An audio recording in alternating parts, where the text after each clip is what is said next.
জান, এদিকে আসো না, তোমাকে একটু আদর করি। তোমার সাহস কি করে হয় আমাকে আদর করার কথা বলো? কি বলো? তুমি হচ্ছে আমার বিয়ে করা বউ। তোমাকে আদর করব না তো কাকে আদর করব বলো? একটা থাপ্পড় মারবো। তুমি হচ্ছো আমার ছাত্র, আর আমি তোমার ম্যাডাম। তোমাকে আমি হাজবেন্ড হিসেবে কিভাবে মানবো, কিভাবে মেনে নিব? জান, এত কথা বুঝি না। তুমি আমার কাছে আসো তো, তোমাকে কাছে পেতে মন যাচ্ছে আমার। প্লিজ আমার কাছে আসো। আরিয়ানের কণ্ঠে ছিল জেদার ভালোবাসার অদ্ভুত মিশ্রণ, আর লামিয়ার চোখে স্পষ্ট ভয় আর দ্বিধা। সম্পর্কে এই অস্বাভাবিক টানা পড়েনি, দুজনই যেন আটকে গেছে এক অদৃশ্য বাঁধনে। একদিকে ভালোবাসার টান, অন্যদিকে সমাজ আর পরিচয়ের সীমা। সব মিলিয়ে পরিস্থিতি হয়ে উঠেছে জটিল। এখন দেখার বিষয়, লামিয়া কি নিজের অনুভূতির কাছে হার মানবে, নাকি বাস্তবতা আর দায়িত্বের দেয়ালটা আরো শক্ত করে দাঁড় করাবে।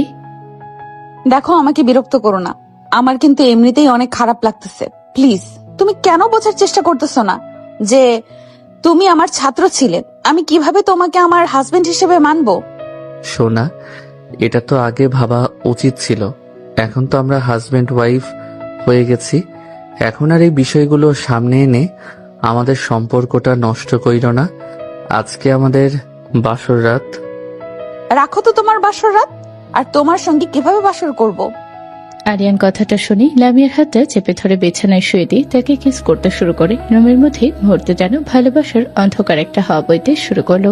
কিন্তু এটাতে আরিয়ান যতটা না আনন্দ পাচ্ছিল, ঠিক অপর পাশে লামিয়া ঠিক ততটাই বিরক্ত হচ্ছিল। লামিয়া বিরক্তির স্বরে বলে ওঠে, তোমার কি মাথা ঠিক আছে? এটা কি করতেছো তুমি? আমি তোমাকে বলতেছি আমার ভালো লাগতেছে না, তারপরেও তুমি আমাকে কিস করতেছো। আমার অধিকার আছে, সেজন্য আমি তোমাকে কিস করেছি। আমি তো অন্যভাবে কিছু করিনি। তুমি আমার বউ, আমি তোমাকে কিস করতে পারি। স্বাভাবিক বিষয়। এদিকে আসো জান, দূরে থেকো না আর। এখন ঘুমিয়ে পড়ো, এইভাবে আমাকে জ্বালিও না, বুঝতে পেরেছো তো? রাতের নীরবতা যেন দুজনের মাঝের অদেখা দূরত্বটাকে আরো স্পষ্ট করে তুলছিল। ভালোবাসা জোর করে আদায় করা যায় না, এটা আরিয়ান আজ বুঝতে পারল। অন্যদিকে লামিয়ার মনেও ছিল একরাশ দ্বিধা, রাগের আড়ালে লুকিয়ে থাকা নরম অনুভূতি। হয়তো সময়ই তাদের সম্পর্ককে ঠিক পথে নিয়ে যাবে, যেখানে থাকবে সম্মান, বোঝাপড়া আর সত্যিকারের ভালোবাসা। যতক্ষণ তোমাকে আমি মনের মতো করে আদর করতে না পারতেছি, ততক্ষণ প্লিজ ঘুমাবো না। তুমি এমন কইরো না জান, প্লিজ। আচ্ছা, তুমি কি আমাকে এইভাবে জ্বালানোর জন্য বা কলেজে প্রতিশোধ নেওয়ার জন্য বিয়ে করেছো? আমার তো সেটাই মনে হচ্ছে। তোমার সেটা ভাবতে পারো, কিন্তু তুমি আমার বিয়ে করা বউ। তোমাকে আদর করব না তো আমি অন্য মেয়েদেরকে আদর করব? এই কথা বলে আরিয়ান লামিয়াকে জড়িয়ে ধরে তার কোলের উপরে বসিয়ে তার ঘাড়ের উপরে মাথাটা ঠুকিয়ে দিয়ে জোরে জোরে নিঃশ্বাস নিচ্ছিল। লামিয়ার গায়ের লোমগুলো দাঁড়িয়ে যাচ্ছিল আরিয়ানের এরকম স্পর্শে। লামিয়াকে দুর্বল করে তুলছিল। আরিয়ানের এরকম স্পর্শ লামিয়াকে পাগল করে তুলছিল। লামিয়া বুঝতে পারছিল যে সে এখন আরিয়ানের খুব বেশি কাছে চলে যাচ্ছে, কিন্তু সে আরিয়ানের এত কাছে এখন যেতে চাচ্ছে না। তাই সে আরিয়ানকে ধাক্কা দিয়ে সরিয়ে দেয়। আরিয়ানকে একটা বালিশের কাঁথা দিয়ে নিচে ঘুমাতে বলে। আরিয়ানও একটু অভিমানের ছলে কোনো কিছু না বলে ফ্লোরে গিয়ে ঘুমিয়ে পড়ল। আরিয়ানকে দেখে একদম বিশ্বাস নেই, আবার কখন উঠে এসে আমাকে জড়িয়ে ধরে তার ঠিক নেই। আগে ভালোভাবে দেখতে হবে যে ও ঘুমিয়ে গেছে কিনা। আরিয়ান ঘুমিয়ে গেছে, ওকে বিরক্ত করে লাভ নেই, আমিও ঘুমিয়ে পড়ি। সকালে মিষ্টি রোদ জানালার ফাঁক দিয়ে এসে বিছানার উপরে পড়ছিল। আরিয়ান সারা রাত ঠিকভাবে ঘুমোতে পারেনি। বিরক্তিকর একটা মোড় নিয়ে উঠে বসে কিছুক্ষণ পর তার নজর পড়ে লামিয়ার মায়াবী মুখের দিকে। হালকা হালকা মৃদু বাতাস বইছিল, জানালার পর্দাগুলো নড়ছিল। তার পাশ দিয়ে হালকা রোদে লামিয়ার মুখটা স্পষ্টভাবে ফুটে উঠেছিল। আরিয়ান এক দৃষ্টিতেই লামিয়ার দিকে তাকিয়ে আছে। তাকিয়ে থাকতে থাকতে সে এক পর্যায়ে ফ্লোর থেকে উঠে বিছানার পাশে বালিশটা নিজের দখলে নিল। শুয়ে পড়ে লামিয়ার রাগে ভরা মিষ্টি মুখটা দেখছিল আর মনে মনে ভাবছিল, এত সুন্দর একটা মেয়েকে অপছন্দ করে পারা যায়? কত সুন্দর লাজুক চেহারা, তার মুখ দেখলেই যেন প্রাণটা জুড়িয়ে যায়। শুনেছি অনেকে নাকি সাজেকে গিয়ে প্রাণটা জোড়ায়, কিন্তু আমার রুমের মধ্যে থেকে ফ্রিতে আমার মন প্রাণ সবকিছুই জড়িয়ে নিচ্ছি। একটা মেয়ে যে এত সুন্দর হতে পারে সেটা লামিয়াকে না দেখলে বুঝতে পারতাম না। কিছুক্ষণ পর লামিয়ার ঘুম ভাঙতে সে ওমা বলে চমকে ওঠে। তার সঙ্গে সঙ্গে আরিয়ানও বসে পড়ে। সে মিষ্টি মিষ্টি হাসছিল। লামিয়া এরকম ছেলে মানুষের মতো চমকে ওঠা দেখে লামিয়া বলতে শুরু করে, কি ব্যাপার, তুমি এইভাবে আমার পাশে শুয়ে আছো কেন? তোমাকে না বলেছিলাম নিচে ঘুমাতে, তুমি পরে এসেছো কেন? বাইরের মিষ্টি রোদ এসে আপনার মুখে পড়তেছিল, দেখতে অনেক মায়াবী লাগতেছিল, তাই আর এই লোভ সামলাতে পারিনি। শুয়ে থেকে আপনাকে দেখতেছিলাম মন ভরে, কিন্তু আপনি যেভাবে চমকে উঠবেন সেটা আমি ভাবিনি। চমকে উঠবো না তো কি করব? যেমন ভাবে তাকিয়েছিলে আমার দিকে, মনে হচ্ছিল আমাকে খেয়ে ফেলবে এখন। তোমাকে তো আমি খেয়ে ফেলতে চাই, কিন্তু তুমি তো কাছে যেতে দাও না, আমাকে শুধু শুধু কষ্ট দিচ্ছ। এই যে মিস্টার আরিয়ান খান, কথায় কথায় এত কবিতা পড়ে শোনাতে হবে না আমাকে। আমি সবকিছুই বুঝতে পারি যে তোমার আসল ধান্দাটা কি। এখন এখান থেকে সরো তো। কেন? যদি না শুনি তাহলে কি করবেন? তাহলে আগে যেমন ক্লাসরুমে কান ধরে উদ্বস করাতাম, ঠিক তেমনি কান ধরিয়ে দাঁড় করিয়ে রাখবো কিন্তু। এই যে তুমি হয়তো ভুলে গেছো, এটা কলেজের ক্লাসরুম নয়, এটা আমার বেডরুম। এখানে আমার হুকুম চলে। আপনি ম্যাডাম কলেজে গিয়ে এখানে আমার ওয়াইফ। বাবা, কলেজে গিয়ে তো বোবার মতো বেঞ্চে গিয়ে বসে থাকো, একটা কথাও বলো না। আজকে হঠাৎ মুখে এত কথা ফুটছে কেন? তোমাকে দেখে কেমন অচেনা অচেনা লাগতেছে। তুমি কি সেই লাজুক ছেলে? দেখে তো মনে হচ্ছে না। লামিয়ার কথায় আরিয়ান একটু থেমে গেল। সত্যি এই কয়দিনে সে যেন নিজেকে বদলে ফেলেছে। যে ছেলেটা আগে লাজুক ছিল, কথা বলতে সংকোচ করত, আজ সে নিজের অনুভূতিগুলো লুকিয়ে রাখতে পারছে না। অন্যদিকে লামিয়া বুঝতে পারছিল এই পরিবর্তনের পেছনে আছে তার জন্য জন্ম নেওয়া এক অন্যরকম অনুভূতি। তাদের কথার মাঝে খুনসুটি থাকলেও ভিতরে ভিতরে একটা অদ্ভুত টান তৈরি হচ্ছিল, যেটা তারা দুজনেই অস্বীকার করতে পারছিল না। লামিয়া আরিয়ানকে ধাক্কা দিয়ে অশ্রমে চলে গেল। ফ্রেশ হয়ে একটা সুন্দর শাড়ি পরে বের হলো। আরিয়ান বলতে শুরু করলো, কি ব্যাপার বউ, এত সুন্দর শাড়ি পরে কোথায় যাচ্ছ? আমাকেও সঙ্গে নিয়ে যাও। একা একা ঘুরতে গেলে দুষ্ট ছেলেরা তোমাকে বিরক্ত করবে কিন্তু। আর এই বজ্জাত, আমি কলেজে যাচ্ছি, আমাকে কলেজে যেতে দিবে না নাকি? ও হ্যাঁ, আপনার সঙ্গে রোমান্টিক কথা বলতে বলতে ভুলেই তো গেছিলাম যে কলেজে যেতে হবে।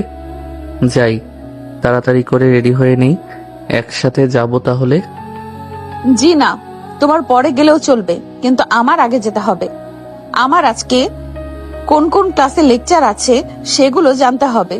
আমি গেলাম, তুমি পরে আসো। আর হ্যাঁ, কলেজে গিয়ে কিন্তু কাউকে বললো না যে আমার সঙ্গে তোমার বিয়ে হয়েছে। কিন্তু কেন? তুমি আমার বউ, আমি কেন সবাইকে বলবো না যে আমি তোমাকে বিয়ে করেছি? এটার কারণ দেখাও আমাকে। অত কারণ আমি দেখতে পারবো না, বুঝতে পারলে? তুমি এক্ষুনি কলেজে সবাইকে বলার দরকার নেই। আর কলেজে গিয়ে কিন্তু আমার সঙ্গে কোনো দুষ্টুমি করবে না, সেখানে সবাই উপস্থিত থাকবে। ব্যাপারটা আগে থেকে জানিয়ে রাখলাম। আমার বউয়ের সঙ্গে আমি দুষ্টুমি করব না, তোকে করবে। আর তুমি যেখানেই যাও, তুমি আমার বউ। কলেজে গেলেও বা ভার্সিটিতে, যেখানেই কেন থাকো, তুমি তো শুধু আমার বউ। খবরদার, যদি কলেজে গিয়ে আমাকে বিরক্ত করেছো, আমি কিন্তু বাসায় তোমাকে কিছুই বলি না, কিন্তু কলেজে গিয়ে আমাকে ডিস্টার্ব করবে না। এখন আমি গেলাম, থাকো, তাড়াতাড়ি চলে এসো। সকালের ব্যস্ততার মাঝে তাদের কথোপকথনটা ছিল হাসি ঠাট্টা আর লুকানো টানাপোড়েনের এক মিশ্র ছবি। আরিয়ানের চোখে ছিল নতুন সম্পর্কের উচ্ছ্বাস, আর লামিয়ার মনে ছিল দায়িত্ব আর পরিস্থিতির সামলানোর চাপ। বাহিরে থেকে সবকিছু যতই স্বাভাবিক মনে হোক, ভেতরে ভেতরে তারা দুজনই চেষ্টা করছিল নিজেদের নতুন পরিচয়টা ঠিকভাবে মানিয়ে নিতে। কলেজের ভিড়ে সবার চোখের আড়ালে রেখে এ সম্পর্ক কতদিন লুকিয়ে রাখা যাবে, সেটা এখন বড় প্রশ্ন হয়ে দাঁড়ালো। এদিকে আরিয়ানও ফ্রেশ হয়ে খাওয়া দাওয়া শেষ করে কলেজে চলে গেল। গিয়ে তার বন্ধুদের সঙ্গে দেখা হলো। বন্ধু, কি ব্যাপার? চেহারা যেন অন্যরকম একটা চিত্র ভেসে উঠতেছে। শুনলাম তুই নাকি বিয়ে করেছিস, কালকে কাউকে দাওয়াতও করলি না, আবার অনুষ্ঠান করলি না। এভাবে লুকিয়ে বিয়ে করার মানেটা কি বন্ধু? আরে দোস্ত, আর বলিস না, অনেক ঝামেলার মধ্যে বিয়েটা করেছে, তাই তো তোদেরকে বলা হয়নি। তবে আমার কলেজের সব বন্ধু বান্ধবকে একদিনে ইনভাইট করে নিয়ে যাব বাসায়। তখন তোদের ভাবিকেও দেখতে পারবি, খাওয়া দাওয়া করতে পারবি। তাই বলে কি এখন প্রতিদিন অপেক্ষা করিয়ে রাখবে নাকি বন্ধু? এখন আপাতত মোবাইলটা বের করে একটু কয়েকটা পিক দেখা। এখন তোর বউকে দেখতে বুঝি এতদিন অপেক্ষা করে থাকতে হবে? আসলে দোস্ত, ফোনে কোনো পিক নাই, আর আমি আমার ফোনে আমার ওয়াইফের কোনো ছবি তুলি না। তাই নাকি বন্ধু? খুব কেয়ার করে দেখতেছি তোর বউকে।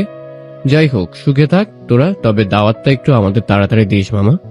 অনেকদিন হলো দাওয়াত খাই না, একটু অন্যরকম ভাবে আনন্দ হবে।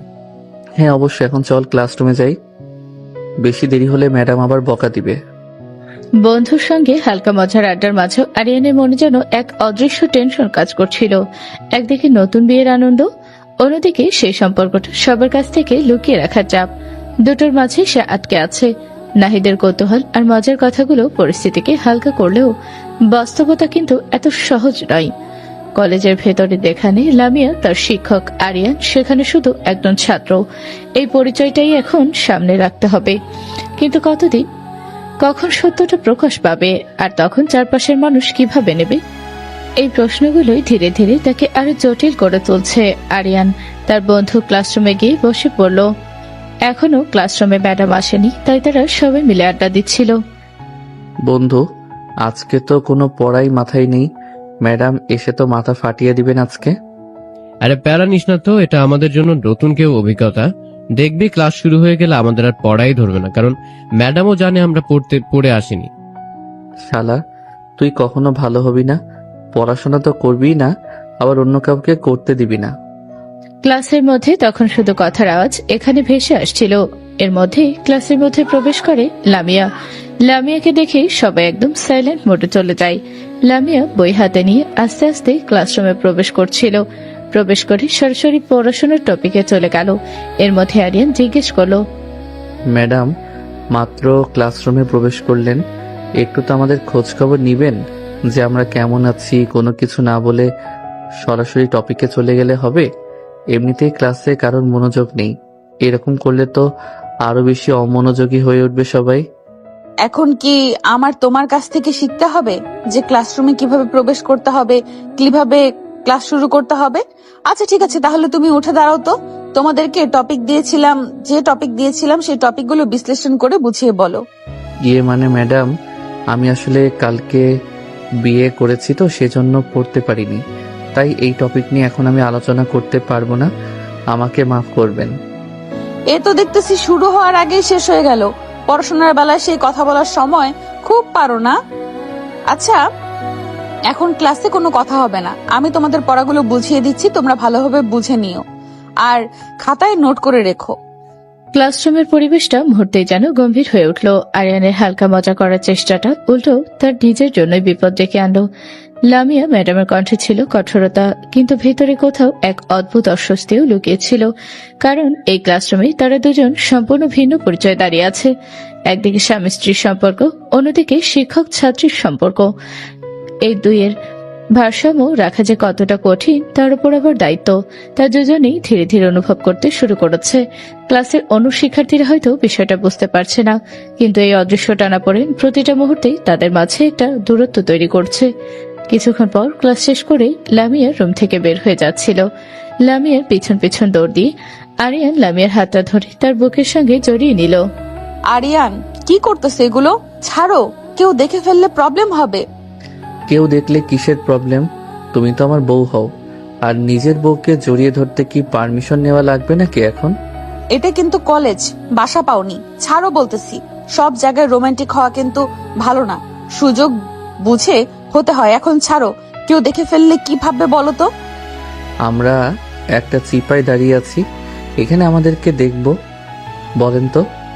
এখানে আমাদের কে দেখবে বলেন তো? আপনি শুধু শুধু এত ভয় পান, ক্লাসে তো অনেক ভয় দেখিয়ে কথা বলেন সবাইকে, অথচ এখন ভয়ে কাঁপাকাঁপি করতেছেন। সব জায়গায় নিজেকে ঠিক রাখা যায় না। একটা হচ্ছে ক্লাসরুম আর একটা হচ্ছে... কি ব্যাপার? বলতে বলতে এভাবে থেমে গেলেন কেন? বলেন, কি বলতে চাচ্ছেন? না থাক, এখন কিছু বলবো না। বাসায় যাই আগে, তারপরে তোমার সঙ্গে বোঝাপড়া আছে আমার। বাসায় গিয়ে বোঝাপড়া করলে তো আমার জন্য আরো ভালো হয়। বাসায় গেলে তখন আমার পাওয়ার বেশি, আমি তোমার জামাই, তখন কিছু বলার সাহসী হবে না তোমার? নির্জন করিডোরে সেই মুহূর্তটা ছিল আবেগ আর বাস্তবতার এক সূক্ষ্ম দ্বন্দ্ব। আরিয়ানের চোখে ছিল অধিকার আর ভালোবাসার মিশ্র অনুভূতি, কিন্তু লামিয়ার মনে কাজ করছিল দায়িত্ব আর ভয়ের চাপ। এই জায়গাটা তাদের জন্য শুধু একটা কলেজ নয়, এখানে তাদের পরিচয় আলাদা, সীমাবদ্ধতা স্পষ্ট। আরিয়ান হয়তো বিষয়টাকে সহজভাবে নিতে চাইছিল, কিন্তু লামিয়া জানে একটা ছোট ভুলই বড় সমস্যার কারণ হতে পারে। তাই সে নিজেকে আটকে রাখছে, পরিস্থিতিকে নিয়ন্ত্রণে রাখার চেষ্টা করছে। ভালোবাসা থাকলে সব জায়গায় প্রকাশ করা যায় না, কিছু ভালোবাসা সময় আর জায়গা বুঝে লুকিয়ে রাখতেই হয়। আর সেই লুকিয়ে রাখা ভালোবাসার মাঝেই ধীরে ধীরে তৈরি হচ্ছে এক অদ্ভুত টান, যা একদিন হয়তো সব সীমা ভেঙে সামনে চলে আসবে। হয়তো খুব শীঘ্রই এটা ঘটবে। এর মধ্যেই লামিয়া আরিয়ানকে ধাক্কা দিয়ে অফিস রুমের দিকে চলে যেতে শুরু করলো। আরিয়ান তার বুকে হাত দিয়ে মুচকি হাসতে হাসতে ক্লাসরুমে চলে গেল। কিরে বন্ধু, এরকম হাসাহাসি করতেছিস কেন? কি হয়েছে বলতো? আরে বন্ধু, কিছু হয়নি। তাইলে আমাদের ভাবির সঙ্গে কবে দেখা করাবি? খুব শীঘ্রই বন্ধু, যখন সময় হবে তখন তোদের ইনভাইট করব। তোরা সবাই চলে যাবি, কিন্তু এখন না বন্ধু। ঠিক আছে বন্ধু। আরিয়ান তার বন্ধুর সঙ্গে কথা বলতে বলতে ক্লাসরুমে স্যার প্রবেশ করে। আরিয়ান সব ক্লাস শেষ করে বাসার দিকে চলে গেল। বাসায় গিয়ে তার রুমের ব্যালকনিতে বসে সিগারেট খাচ্ছিল। এর মধ্যে রুমে প্রবেশ করে লামিয়া। সে সিগারেটের গন্ধ পেতে ব্যালকনিতে গিয়ে দেখে আরিয়ান সিগারেট খাচ্ছে। এটা দেখে লামিয়া রেগে যায়। এটা কি হচ্ছে আরিয়ান? তুমি সিগারেট খাও কবে থেকে? আমি তো জানতাম না, তাও আবার রুমের মধ্যে বসে সিগারেট খাচ্ছ। তোমার সাহস তো কম নয়। সব সময় টেনশনের মধ্যে থাকি তো সেজন্য, আর সিগারেট খেলে আমার টেনশন শেষ হয়ে যায়। তুই এত টেনশন? তোমার টেনশন শেষ করার জন্য সিগারেট খেতে হয় তোমার? আছে অনেক টেনশন, সবকিছু তো আর তোমাকে বলা যায় না। কিছু কিছু ভাবনা নিজের মধ্যেও জমিয়ে রাখতে হয়। আসলে কথা দিতে হবে, আর কখনো সিগারেট খাবে না। এটা আমার একদম পছন্দ না। সিগারেট খেলে তোমার শরীর দিয়ে দুর্গন্ধ বের হবে, এটা আমরা একদম পছন্দ না। আজকে থেকে কথা দাও, সিগারেট খাবে না। আরিয়ান হয়তো তার কষ্টগুলো লুকিয়ে রাখতে চায়, কিন্তু লামিয়া সেই লুকানো কষ্টটা অনুভব করতে পারছে। ভালোবাসা কখনো শুধু হাসি খুশির মধ্যে সীমাবদ্ধ থাকে না, সেখানে একে অপরকে ঠিক পথে রাখার দায়িত্ব থাকে। এই ছোট ঘটনাটা যেন তাদের সম্পর্কের আরেকটা দিক খুলে দিল, যেখানে অভিমান, রাগ আর যত্ন সবকিছু মিলেমিশে এক অদ্ভুত বন্ধনে জড়িয়ে যাচ্ছে। এখন দেখার বিষয় আরিয়ান কি তার প্রতিশ্রুতি রাখতে পারবে, নাকি এই অভ্যাস আবার তাদের মাঝে নতুন করে দূরত্ব তৈরি করবে। কথাগুলো শেষ করে লামিয়া ওয়াশরুমে গিয়ে গোসল করে ভেজা চুল নিয়ে আয়নার সামনে দাঁড়িয়ে আছে। আরিয়ান লামিয়ার দিকে তাকিয়ে এক দৃষ্টিতে দেখছিল। হঠাৎ লামিয়া বলে ওঠে, আচ্ছা আরিয়ান, রাতে কি খাবে তাহলে বলো, আমি বানিয়ে দিচ্ছি তোমাকে। যেটা আপনি ভালো বানাতে পারেন সেটাই আমাকে রান্না করে দিন। তবে আমার বিরিয়ানি অনেক পছন্দ। আপনি কি বিরিয়ানি রান্না করতে পারেন? ও আচ্ছা, এই কথা। ঠিক আছে, তাহলে তোমার জন্য আমি বিরিয়ানি রান্না করতেছি, তাহলে থাকো। এই কথা বলে লামিয়া রুম থেকে বের হবে। এর মধ্যে আরিয়ান লামিয়ার শাড়ির আঁচল ধরে টান দেয়। তাকে টান দিয়ে টেবিলের উপরে বসিয়ে তার ভেজা চুলগুলো মুখের সামনে থেকে সরিয়ে দিয়েছিল। আর এক হাত লামিয়ার শাড়ি ভেতরে হাত ঢুকে পেটটা স্পর্শ করতে লামিয়ার কাশি উঠে অন্য হাত দিয়ে তার মাথাটা টান দিয়ে নিয়ে এসে তার হাতের উপরে ঠোঁট রেখে তাকে কিস করতে শুরু করে। লামিয়া চেষ্টা করছিল সরে যাওয়ার জন্য, কিন্তু পারছিল না। একদিকে তার পেটের উপর হাত দিয়ে আছে, অন্যদিকে তার ঠোঁটের উপরে ঠোঁট রেখে তাকে আদর করছিল। ভেজা চলে অনেকক্ষণ তাদের এই রোমাঞ্চক মুহূর্ত চলতে থাকে। এর মধ্যে লামিয়া আরিয়াকে সরিয়ে দিয়ে বলে, সব সময় এত রোমান্টিক হতে হয় নাকি? আমি এখন রান্না করব, যেতে দাও আমাকে। রান্না তো করবেই, আমি একটু আদর করলে কি মহাভারত অশুদ্ধ হয়ে যাবে নাকি রাত শেষ হয়ে যাবে? ওই যে শুনতে পাচ্ছ, আঙ্কেল তোমাকে ডাকাডাকি করতেছে।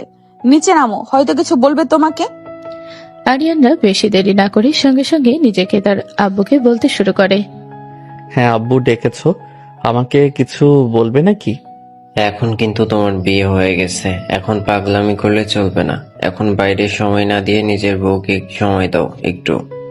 হ্যাঁ আপু, চেষ্টা করতেছি, কিন্তু এভাবে বিয়ে দেওয়ার জন্য কি ঠিক মতো একে অপরের সঙ্গে মানিয়ে নিতে পারতেছি না, একটু সময় লাগবে।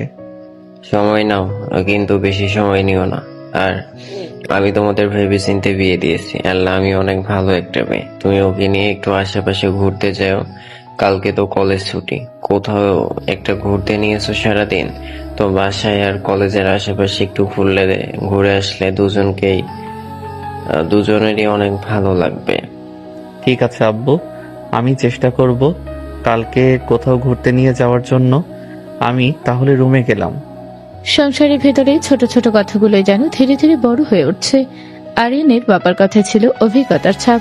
তিনি বুঝতে পারছেন এই নতুন সম্পর্কটাকে সময় দেওয়াটা কতটা জরুরি।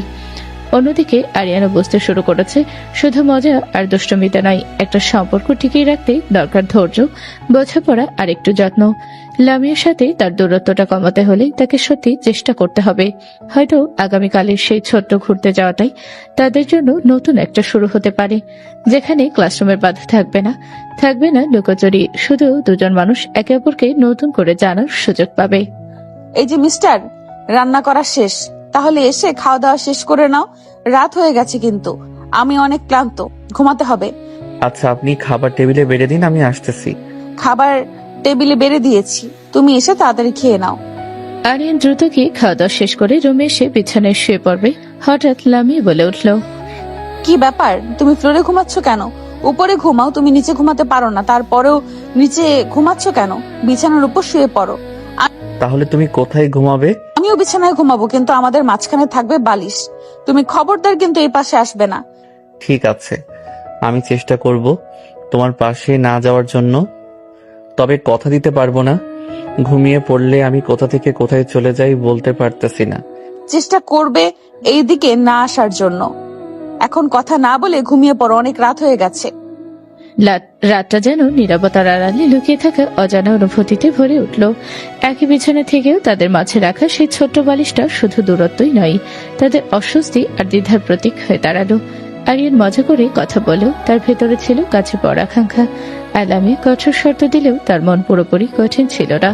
দুজনেই জানে এই দূরত্বটা চিরদিনের জন্য নয়, এটা শুধু সময়ের অপেক্ষা। হয়তো আজ তারা নিজেদের সীমার মধ্যে থাকছে, কিন্তু ধীরে ধীরে এই দূরত্বটাই একদিন কমে আসবে।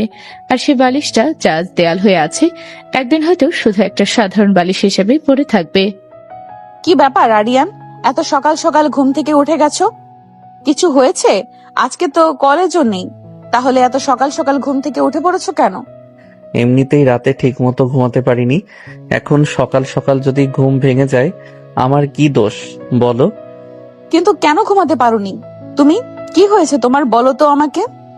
আমার উপর কি তুমি রাগ বা অভিমান করেছো? বলতে পারবো না, তবে হয়তো করেছি। তবে আপনার উপর রাগ করা কি উচিত নয় আমার? আমি বুঝতে পেরেছি যে তুমি কেন আমার উপরে এত রেগে আছো। দেখো, আমাদের এই সম্পর্কটা হাজবেন্ড ওয়াইফের মতো করতে হলে একটু সময় নিতে হবে, একে অপরকে সময় দিতে হবে। একে অপরকে ঠিক মতো বুঝতে পারলে তখন আর আমাদের মধ্যে বালিশ থাকবে না, তখন শুধুই থাকবে ভালোবাসা। তবে একটু সময় তো নিতেই হবে। আমার দিক থেকে তো আমি সমস্ত ভালোবাসাই তোমাকে উজাড় করে দিয়েছি, এখন শুধু তোমার ভালোবাসাটাই আমার পাওয়া বাকি আছে। সেটা যদি আমি পাই তাহলে তো সব সুখই পেয়ে যাব আমি। ওরে, তুমি আসলে একটা পাগল, সব সময় শুধু রোমান্টিক কথা বলো। সকালে নরম আলোয় তাদের কথাগুলো যেন সত্যি হয়ে উঠছিল। রাতের দূরত্ব, অভিমান আর অস্বস্তি ধীরে ধীরে গলতে শুরু করেছে। লামিয়ার কথাই ছিল বাস্তবতা, আরিয়ানের কথাই ছিল ভালোবাসার সরল প্রকাশ। দুজনের পথ এখনো পুরোপুরি এক হয়নি, কিন্তু তারা একই দিকে হাঁটা শুরু করেছে। এটাই সবচেয়ে বড় বিষয়। সম্পর্কের ভিতটা তৈরি হয় তাড়াহুড়ো করে নয়, বরং ধীরে ধীরে বোঝাপড়া আর বিশ্বাসের উপর দাঁড়িয়ে। আজকের এই ছোট্ট কথোপকথনটাই হয়তো তাদের মাঝে জমে থাকা বরফ গলানোর প্রথম ধাপ, যেখানে থেকে শুরু করে সত্যিকার কাছে আসার গল্প। আরিয়ানা ধৈর্য ধরে রাখতে পারে না। লামিয়াকে টান দিয়ে তার কোলের উপরে বসে তার ঘাড়ের উপরে মাথাটা ঢুকিয়ে দিয়ে অন্য হাতে লামিয়ার পেটে স্পর্শ করে আদর করতে লাগে। লামিয়ার শরীরের লোমগুলো দাঁড়িয়ে যেতে শুরু করলো। তার ভেতরে একটা অনুভূতি হচ্ছিল, সে বুঝতে পারছিল যে আরিয়ান কি করতে চাচ্ছিল। আবার শুরু করে দিলে তুমি? একটু অপেক্ষা করতে পারো না তুমি? এত ধৈর্য ধরে কি করব বলো? তোমাকে আদর করতে আমার অনেক ভালো লাগে। তুমি দূরে দূরে থাকো, এটা আমার একদম পছন্দ হয় না। তুমি থাকবে সব সময় আমার কাছে। তাই আমাকে আদর করতে তোমার খুব ভালো লাগে? আমাকে কাছে পেতে তোমার খুব মন চায়? হ্যাঁ, অবশ্যই। আমার মন শুধু তোমাকে ভালোবাসতে চায়, কিন্তু তুমি শুধু আমার থেকে দূরে সরে যাও। কথাগুলো শুনে লামিয়ার মুখে এক ঝলক লাজুক হাসি ফুটে উঠল, কিন্তু সে দ্রুতই নিজেকে সামলে নিল। আরিয়ানের ভালোবাসার সরলতা তাকে নরম করে দিচ্ছিল, তবুও সে চাইছিল সবকিছু ধীরে নিজের মতো করে এগোক। ভালোবাসা যখন এক পাশ থেকে খুব তীব্র হয়ে ওঠে, তখন অন্য পাশটা একটু সময় চাই নিজেকে বানিয়ে নিতে। এই সত্যটাই যেন তাদের মাঝে স্পষ্ট হয়ে উঠেছে। আরিয়ান অপেক্ষা করতে শিখছে, আর লামিয়া ধীরে ধীরে তার সেই ভালোবাসাকে গ্রহণ করার সাহস জোগাড় করছে। লামিয়া সেখান থেকে উঠতে যাবে, এর মধ্যে আবার আরিয়ান তাকে টান দিয়ে আবার তার কোলের উপরে বসিয়ে নেয়। লামিয়া বলে, কি করতেছো? রান্না করতে হবে, লেট হয়ে যাচ্ছে, সবাই না খেয়ে থাকবে কিন্তু। কেন না খেয়ে থাকবে? আম্মু আছে তো। এতদিন আম্মু রান্না করেছে, আরো একটা দিন না হয় রান্না করবে, তাতে কি এমন সমস্যা হবে? তুমি আমার কাছে থাকো, আমি তোমাকে আদর করি। এই বলে আরিয়ান নেহাকে তার নরম পেটে স্পর্শ করতে শুরু করলো। লামিয়ার অন্যরকম একটা ফিলিংস কাজ করছিল। লামিয়া দাঁড়িয়ে গেলে আরিয়ানের সঙ্গে সঙ্গে তার সাথে দাঁড়িয়ে যায়। লামিয়াকে শক্ত করে ধরে তার নরম ঠোঁটে ঠোঁটটি লাগিয়ে দিয়ে তার কথাগুলো তার ঠোঁটগুলো চুষতে শুরু করে। এভাবে কিছুক্ষণ তারা একে অপরের সঙ্গে রোমান্টিক সময় পার করছিল। হঠাৎ দরজায় নক করে কেউ সঙ্গে সঙ্গে লামিয়া গিয়ে দরজাটা খুলে দিয়ে দেখে আরিয়ানের আম্মু। হ্যাঁ বলুন, আমি মাত্র আসতেছিলাম, আপনি কেন উপরে এসেছেন? আরে না মা, তোমার রান্না করে আসতে হবে না, তুমি রেস্ট করো, আমি আছি তো। আমি এসেছি যে আজকে কি রান্না করব সেটা শুনতে। আম্মু, তোমার যেটা ভালো মনে হয় সেটাই করো, এটা আবার জিজ্ঞেস করতে হয় নাকি? আচ্ছা ঠিক আছে, রান্না শেষ হলে আমি তোমাদেরকে ডাক দিলে এসে খাওয়া দাওয়া করে নিও। আর আজকে তো তোমাদের ঘুরতে যাওয়ার কথা, তোমার বাবা বলল। হ্যাঁ, ঘুরতে যাব, তবে এখন নয়, দুপুরের পরে। আন্টি, আপনি একা একা রান্না করবেন, আমার ভালো লাগবে না, আমি আপনার সঙ্গে যাব, চলুন। নতুন সংসারের ভেতরে ধীরে ধীরে আপন হয়ে ওঠার এক সুন্দর দৃশ্য যেন ফুটে উঠল। লামিয়ার এই আগ্রহে আরিয়ানের আম্মুর মঞ্চ ভরে গেল, কারণ তিনি বুঝতে পারলেন মেয়েটা শুধু সম্পর্কের দায়িত্বই নিচ্ছে না, বরং এই বাড়িটাকে নিজের করে নেওয়ার চেষ্টা করছে। আরিয়ান চুপচাপ দাঁড়িয়ে এই দৃশ্যটা দেখছিল। তার মনে এক ধরনের শান্তি কাজ করছিল, যেন সবকিছু ধীরে ধীরে ঠিক পথে এগোচ্ছে। রান্নাঘরে সেই ছোট মুহূর্তটা শুধু রান্নার ছিল না, ছিল সম্পর্ক করার, যেখানে ভালোবাসা, সম্মান আর মায়া একসাথে মিশে নতুন এক বন্ধন শুরু করছে। আরিয়ানের লামিয়াকে পিছন থেকে ডাক দিয়ে না, লামিয়াকে তার আম্মুর সঙ্গে রান্নায় হেল্প করছিল। এটা আরিয়ান আরো অনেক ভালো লাগে। সে তো এরকম একটা মানুষের পরিবারের সবার ছোটখাটো সব বিষয়ে পাশে থাকবে, সবাইকে হেল্প করবে। সে আনন্দ নিয়ে বসে আছে খাওয়ার জন্য। কিছুক্ষণ পর তার আম্মু বলে ওঠে, কিরে এত চেঁচামেচি করতেছিস কেন? অন্য সময় তো তোকে খাওয়ার জন্য ডাকতে ডাকতে আমি হারিয়ে যাই, আর আজকে বউয়ের আঁচল ধরে এত তাড়াতাড়ি খেতে এসেছিস? কি বলতেছো? আম্মু আব্বু আছে এখানে, একটু ভেবেচিন্তে কথা বলো। হয়েছে, এত লজ্জা পেতে হবে না, যেটা সত্যি কথা সেটাই বলেছি, তোর আব্বু জানে। আচ্ছা হয়েছে, অনেক কথা বলেছো, এখন খেতে দাও আমাকে, অনেক ক্ষুধা লেগেছে। খাওয়া দাওয়া করে একটু বাইরে বের হব। এখন বাইরে যেতে হবে কেন? দুপুরের পর বৌমাকে নিয়ে বাইরে যাব, এখন যেতে হবে না। খাওয়া দাওয়া করে ঘরে গিয়ে রেস্ট নেগা একটু। আরিয়ানের আম্মুর কথা শুনে আরিয়ান আর কিছু বলল না, চুপচাপ প্লেট টেনে নিয়ে খেতে শুরু করলো। পাশে বসে লামিয়া লজ্জায় মাথা নিচু করে আছে, তার গাল দুটো হালকা লাল হয়ে গেছে। কি ব্যাপার বৌমা, তুমি কিছু খাচ্ছ না কেন? শুধু বসে বসে লজ্জা পাচ্ছ নাকি? খাওয়া দাওয়া শেষ করে আরিয়ান তার রুমে গিয়ে শুয়ে আছে। কিছুক্ষণ পর রুমে লামিয়া প্রবেশ করে। লামিয়াকে দেখে আরিয়ান উঠে বসলো। লামিয়া বলল, কি ব্যাপার আরিয়ান, বসে পড়লে কেন? এখন কোথাও যেতে হবে না, বাইরে বের হলে কিন্তু আম্মু বকা দেবে, ঘরে শুয়ে থাকো। আরে আমি তো কোথাও যাচ্ছি না, তোমাকে দেখে বসলাম। আর তুমি ভেবেছো আমি বাইরে যাব? তোমাকে রেখে বাইরে গিয়ে কি করব?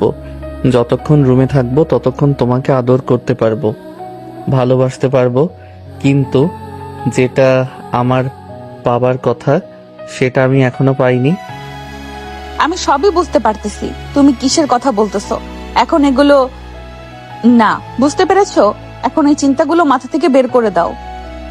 কিভাবে এই চিন্তাগুলো বের করব বলো? আমার তো শুধু তোমার কাছে পেতেই মন চায়, তোমাকে আদর করতে মন চায়, কিন্তু তুমি তো শুধু আমাকে দূরে সরিয়ে রাখার চেষ্টা করো। তুমি এটা কি জন্য করতেছো আমি কিছুই বুঝতে পারতেছি না। কেন? তোমার কাছে গেলে তুমি কি করবে আমার সঙ্গে? সব সময় তো শুধু আদর করো, আর কত আদর করতে চাও? এ আদর সে আদর নয় তো, স্বামী স্ত্রীর মধ্যে যে একটা ফিজিক্যাল রিলেশন থাকে, আমি সেটার কথা বলতেছি। আরিয়ানের কথা শুনে রুমের পরিবেশটা হঠাৎ করে একটু ভারী হয়ে গেল। লামিয়া কিছুক্ষণ চুপ করে রইল, যেন নিজের ভেতরে কিছু একটা গুছিয়ে নিচ্ছে।